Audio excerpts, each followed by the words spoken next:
اعوذ باللہ من الشیطان الرجیم بسم اللہ الرحمن الرحیم فَهَزَمُوهُمْ بِإِذْنِ اللَّهِ، تو انہوں نے بھگا دیا ان کو اللہ کے حکم سے، اللہ کے اذن سے، اللہ کی مشیت سے۔ وَقَتَلَ داود جالوت، اور قتل کیا جالوت کو داود نے۔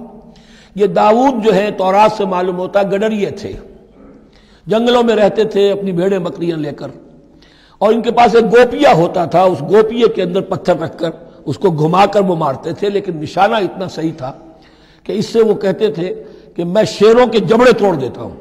جب کبھی شیر آتے ہیں میرے بھیڑوں بکریوں کے گلوں پر حملے کے لیے، تو جب وہ آ گئے اتفاق سے، جب لشکر آمنے سامنے تھے، ادھر جالوت للکار رہا ہے آئے کوئی میرے مقابلے میں، ادھر سب کے سب سہمے کھڑے ہیں، کوئی آگے نہیں نکل رہا، تو حضرت طالوت آئے، یہ حضرت داود آ گئے اتفاقاً۔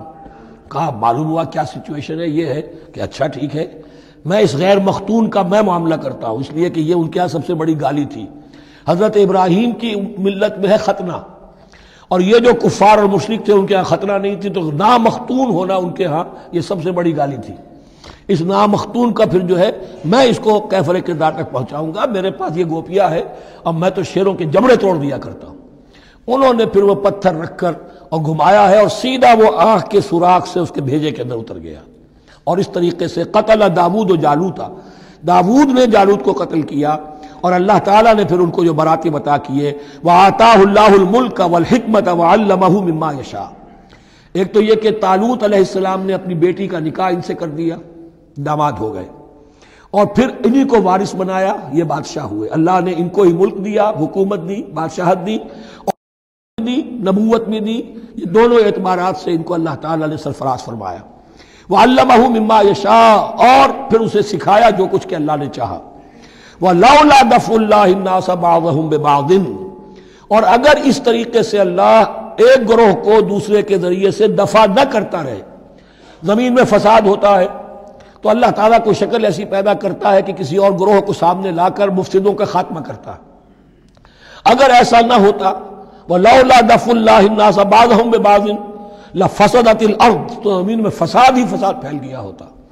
اللہ تعالیٰ نے ان جنگوں کے ذریعے سے ہر بڑا فرعون جو آتا، ہر فرعون موسیٰ، اللہ تعالیٰ نے کوئی نہ کوئی اس کے لیے علاج تجویز کیا ہوا ہے۔ وَلَوْلَا دَفْعُ اللَّهِ النَّاسَ بَعْضَهُمْ بِبَعْضٍ لَفَسَدَتِ الْأَرْضُ وَلَكِنَّ اللَّهَ ذُو فَضْلٍ عَلَى الْعَالَمِينَ، لیکن اللہ تعالیٰ تو تمام جہانوں پر بڑا فضل کرنے والا ہے۔ تِلْكَ آیاتُ اللَّهِ نَتْلُوهَا عَلَيْكَ بِالْحَقِّ، یہ اللہ کی آیات ہیں جو ہم پڑھ کر آپ کو سنا رہے ہیں حق کے ساتھ۔ یہ قول گویا کہ حضرت جبرائیل کی طرف منسوب ہوگا، یہ اللہ کی آیات ہیں اے مسلمانوں، اے محمد صلی اللہ علیہ وسلم، جو ہم آپ کو سنا رہے ہیں حق کے ساتھ۔ وَإِنَّكَ لَمِنَ الْمُرْسَلِينَ، اور یقیناً اے محمد صلی اللہ علیہ وسلم آپ رسولوں میں سے ہیں۔ تِلْكَ الرُّسُلُ فَضَّلْنَا بَعْضَهُمْ عَلَى بَعْضٍ، ایک بہت اہم قانون بیان ہو رہا ہے، ان رسولوں میں سے ہم نے بعض کو بعض پر فضیلت دی ہے۔ یہ میں پہلے بیان کر چکا ہوں کل، تفریق بین الرسل کفر ہے، تفضیل یہ قرآن سے ثابت ہے، کوئی افضل ہے اور کوئی مفضول ہے، کسی کو کسی اعتبار سے فضیلت ہے، کسی کو کسی اور اعتبار سے فضیلت، جزوی فضیلت ہے مختلف لوگوں کی ہو سکتی ہے، کلی فضیلت تمام انبیاء اور رسول پر محمد الرسول اللہ کو حاصل ہے۔ تِلْكَ الرُّسُلُ فَضَّلْنَا بَعْضَهُمْ عَلَى بَعْضٍ مِّنْهُمْ مَنْ كَلَّمَ اللَّهُ، ان میں سے وہ بھی تھے جن سے اللہ نے کلام فرمایا، حضرت موسیٰ علیہ السلام۔ وَرَفَعَ بَعْضَهُمْ دَرَجَاتٍ، اور بعضوں کے اور کسی اعتبار سے درجات بڑھا دیے۔ وَآتَيْنَا عِیسیٰ ابْنَ مَرْیَمَ، اور ہم نے عیسیٰ ابن مریم کو البینات بڑے کھلے معجزے دیے۔ وَأَيَّدْنَاهُ بِرُوحِ الْقُدُسِ، اور ان کی مدد فرمائی حضرت جبرائیل کے ساتھ۔ وَلَوْ شَاءَ اللَّهُ مَا اقْتَتَلَ الَّذِينَ مِن بَعْدِهِم مِن بَعْدِ مَا جَاءَتْهُمُ الْبَيِّنَاتُ، لیکن اللہ چاہتا تو یہ آپس میں نہ لڑتے جھگڑتے، نہ یہودیوں کی آپس میں جنگیں ہوتی، نہ یہودیوں نصرانیوں کی ہوتی، نہ نصرانیوں کے فرقے ایک دوسرے سے لڑتے۔ وَلَوْ شَاءَ اللَّهُ مَا اقْتَتَلَ الَّذِينَ مِن بَعْدِهِم مِن بَعْدِ مَا جَاءَتْهُمُ الْبَيِّنَاتُ، اس کے بعد کہ ان کے پاس واضح تعلیمات آ چکی تھیں۔ وَلَٰكِنِ اخْتَلَفُوا، لیکن انہوں نے اختلاف کیا۔ فَمِنْهُم مَّنْ آمَنَ وَمِنْهُم مَّنْ كَفَرَ، ان میں وہ بھی ہیں جو ایمان لے آئیں گے اور ان میں وہ بھی ہیں جو کفر پر اڑ گئے ہیں۔ وَلَوْ شَاءَ اللَّهُ مَا اقْتَتَلُوا، اگر اللہ چاہتا ان پر لازم کر دیتا، یعنی جبراً تکوینی طور پر، تو اختلاف نہ کرتے، جھگڑتے نہ۔ وَلَٰكِنَّ اللَّهَ يَفْعَلُ مَا يُرِيدُ، لیکن اللہ تو کرتا ہے جو چاہتا ہے۔